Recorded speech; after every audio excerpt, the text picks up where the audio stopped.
దేశ సరిహద్దుల్లో ఉగ్రవాదులను ఏరివేసే సైనికులకు సమాజంలో అపరిశుభ్రతను తరిమికొట్టే పారిశుద్ధ్య కార్మికులకు తేడా లేదని వారిద్దరూ అసలైన వీరులని ముఖ్యమంత్రి చంద్రబాబు కొనియాడారు.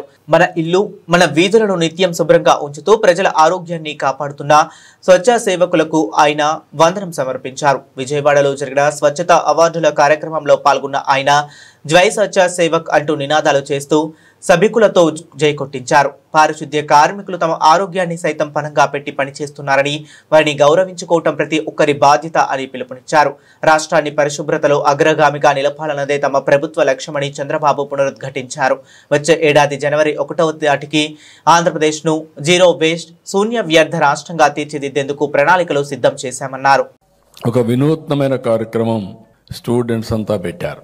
అది మీరు చూసినప్పుడు గ్రీన్ పాస్పోర్ట్ ఇంట్రడ్యూస్ చేసి ప్రతి ఒక్క స్టూడెంట్ కూడా ఇన్ని నెంబర్ ఆఫ్ చెట్లు పెట్టాలి.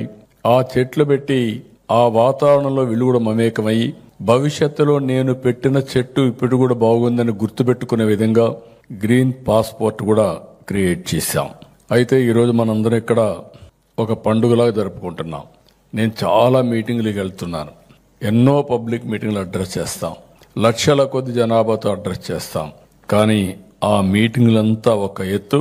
స్వచ్ఛాంధ్ర అవార్డు 2025 కార్యక్రమం నా జీవితంలో ఎక్కువ ఆనందాన్నిచ్చే ఏకైక కార్యక్రమం అని మరొక్కసారి మీ అందరికీ విజ్ఞప్తి చేస్తున్నా. రోడ్లు, పార్కులు, బడులు, గుడులు, వీధి, వాడ, పల్లెలు, పట్టణాలు ఇలా అన్నింటినీ శుభ్రంగా స్వచ్ఛంగా చేసిన ప్రతి ఒక్కరిని గౌరవించుకునే వేదిక ఇది. ఇది ఇక్కడితో ఆగడానికి వీల్లేదు. మిమ్మల్ని చూస్తుంటే మీలో ఒక్కొక్కరు ఆపరేషన్ సింధూర్ వీరులాగా కనపడుస్తున్నారు నాకు. అలాంటి వినూత్నమైన కార్యక్రమాలు చేశారు. మన సైనికులు ఆపరేషన్ సింధూర్తో ఉగ్రవాదుల శిబిరాలను తుడిచివేశారు. మీరు మీ కష్టంతో చిత్తశుద్ధితో మీ ఆరోగ్యాల్ని పణంగా పెట్టి అపరిశుభ్రతని తరిమివేశారు. అందుకే మీరు నాకు వీరుల్లా కనిపిస్తున్నారు. సమాజాన్ని రక్షించే నిజమైన వీరులేనని చెప్పి మరొకసారి మీ అందరికి కూడా విజ్ఞప్తి చేస్తున్నా.